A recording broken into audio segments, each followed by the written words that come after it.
आणि म्हणून राज्याची कायदा आणि सुव्यवस्था याचा पूर्णपणे जर विचार केला सभापती महोदय, तर सगळीकडची परिस्थिती चिंताजनक आहे। बरं, कायदा आणि सुव्यवस्थेचा मुद्दा जर आपण बघितला, लोकांकडून घडला असेल तर वेगळा मुद्दा, परंतु याच्यात कुंपण आणि शेत खाण्याचे अनेक प्रकार सभापती महोदय घडलेले आहे। पोलीसच कशा पद्धतीने वागतात, सत्ताधारी पक्षाचे लोक कशा पद्धतीने वागतात याचा सुद्धा विचार केला पाहिजे। आत्ताच काल परवाचं उदाहरण आहे, सभागृहात चर्चा झाली की डोंबिवलीचा एक नगरसेवक रमेश म्हात्रे, मारहाण एखाद्या वेळेस रागाच्या भरात होऊ शकते, हे मी समजू शकतो, परंतु महिलेला मारहाण जबाबदार पदाधिकारी करतोय सगळ्यात महत्वाचं आहे सभापती महोदय। नर्सला मारहाण हे सगळ्यात महत्वाचं आहे। आणि म्हणून हे करणारे कोण? तर सत्ताधारी पक्षाचे नगरसेवक।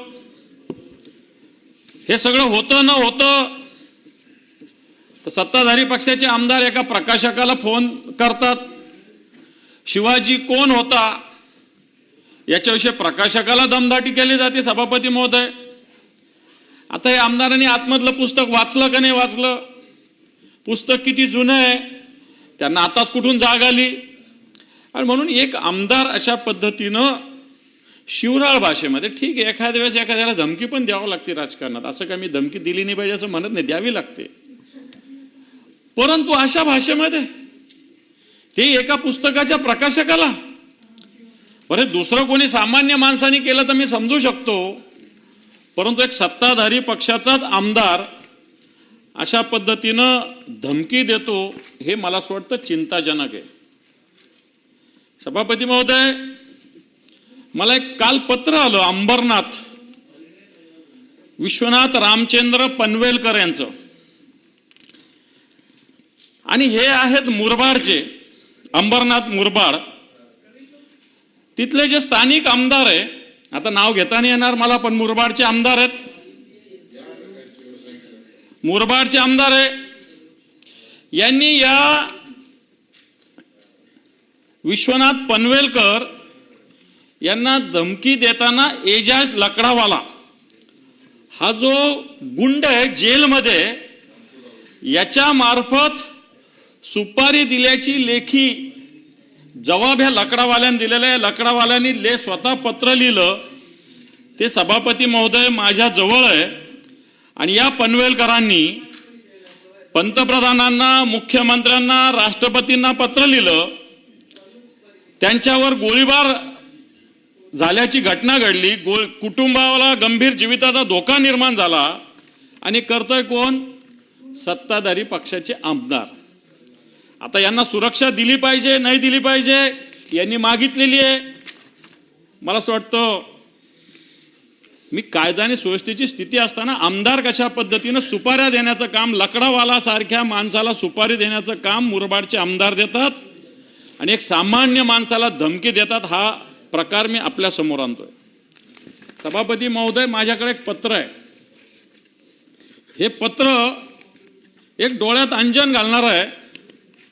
हे पत्र आहे जे शिंदे गटांच्या नगरसेविका आहे भाईंदरच्या, मीरा भाईंदरच्या सौभाग्यवती निशा नरेश नार्वेकर यांनी एक पत्र लिहिलेलं डीजींना आणि मुख्यमंत्र्यांना। सभापती महोदय, मी निलमताईंनाही हे पत्र देतो, या जिल्हा संघटिका पण आहे माझ्या माहितीप्रमाणे।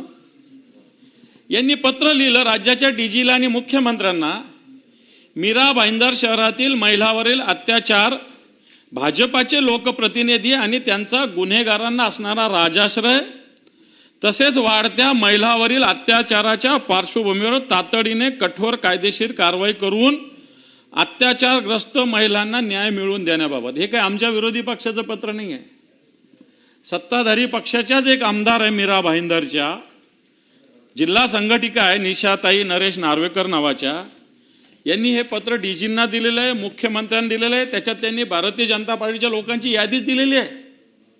एक दिलेला आहे आरोपी गंगेश श्याम सुंदर झा, हा काहीतरी युवा मोर्चाचा उपाध्यक्ष, एक आरोपी राजेश चव्हाण, एक आरोपी लक्ष्मण गणपत जंगम, एक आरोपी नगरसेवकांच्या संदर्भातले अनिल बाबूराव भोसले, नवीन गुप्तेश्वर सिंह, संजय वसंत थरथरे, दिनेश तेजराम जैन, प्रशांत दळवी, हे पत्र आमचं कोणाचं नाही आहे, सत्ताधारी पक्षाच्या जिल्ह्याच्या संघटिका असणाऱ्या एका महिलेचं पत्र आहे आणि कोणत्या आमच्या पक्षाच्या किंवा दुसऱ्या पक्षाच्या विरोधात नाही, तर सत्ताधारी भारतीय जनता पार्टीच्याच विरोधात हे पत्र. मी एक उदाहरण दिलं की ज्या पद्धतीनं आत्ताच्या घडीला ज्या पद्धतीने लोक वागतात त्याचं एक उदाहरण मी आपल्या समोर या माध्यमातून सभापती महोदय मी दिलेलं आहे. माझ्याकडे अनेक केसेस आहे, अशा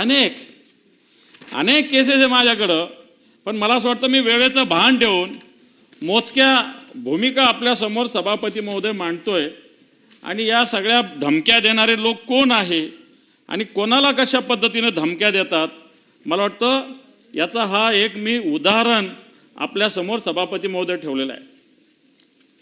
हे करत असताना जसे राजकीय पक्षाचे आणि त्यातल्या त्यात सत्ताधारी पक्षाचे लोक वागतात तसे माझ्याकडे पोलीस सुद्धा कशा पद्धतीने वागतात याचं उदाहरण आहे माझ्याकडे काही. सभापती महोदय,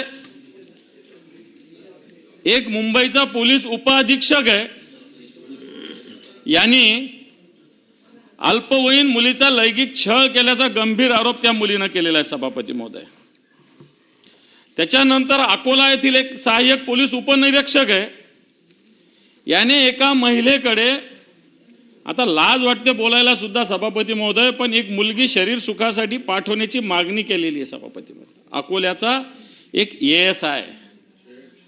आणि अशा सभागृहात बोलायला सुद्धा मलाच लाज वाटते, परंतु ही स्थिती आत्ताच्या घडीला अशी आहे सभापती महोदय, ही आपल्यासमोर मी जास्त नाही 2-3 उदाहरण मी आपल्या समोर दिलेले आहे.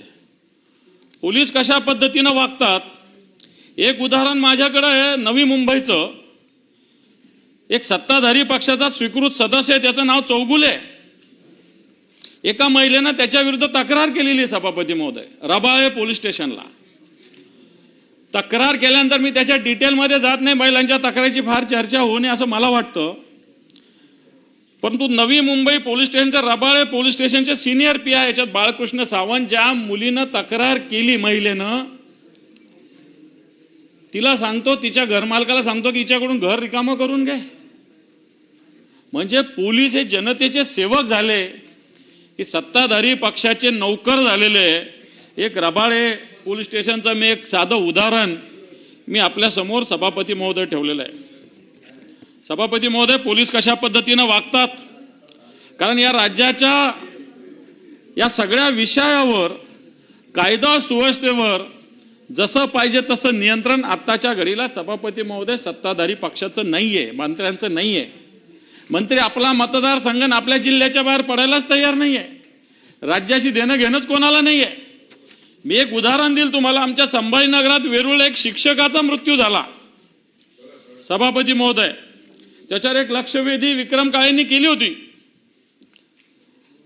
या पोलिसांनी, एक वैजापूर पोलीस स्टेशनचे जे कोणी अधिकारी आहे, मला वाटतं यांनी एका शिक्षकाला ज्या पद्धतीनं रात्री कोंबलं आणि त्याच्यामध्ये त्याचा मृत्यू झाला सभापती महोदय, याच्यामध्ये ज्याच्यात जे आरोप यांच्यावर दाखल केले 10 तासात जामीन झाला.